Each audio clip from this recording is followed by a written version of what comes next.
Yalnızlık ağır idi, yüreğimde davul idi. Süyü bilen dünyama ketip algan bäxet kildi. Sen tabılgan şiirimde, tabıldım min canım üzümde. Mehabet tatlı iken, yıldızlarda yaktı iken, dolkınlarda adaşmaz, yeneşende bulan şilken. Vəgdə birdik köklerge, ömürlerini birge üterge.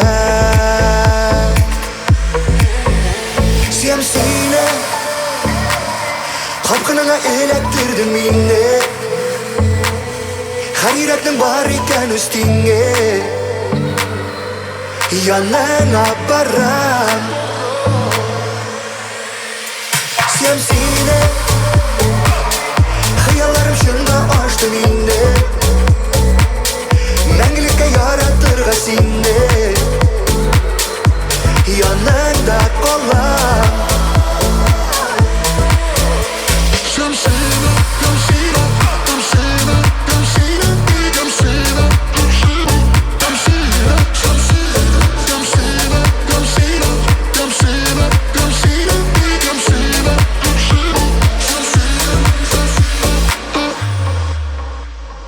Hislerden uyarıp mucizanı senden küttüm. Kubeysen deyip tatarım, mina ol kız bule gittin. Мәңгі yaşa mehabet, sen köklerden bizge emanet. Hey hey hey, siyem sine,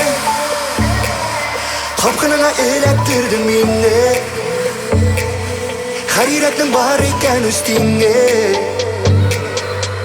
yanına baram. Siyem sine, hayallarım şunda açtım inne.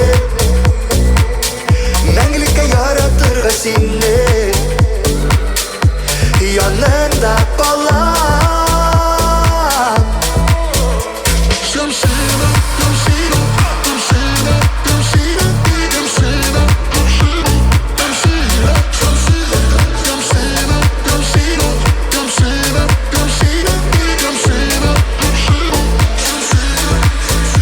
Siyem sine,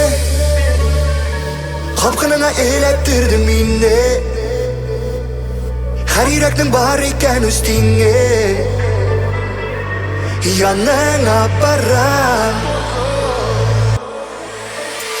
Siyem sine, hayallarım şunda açtım inne.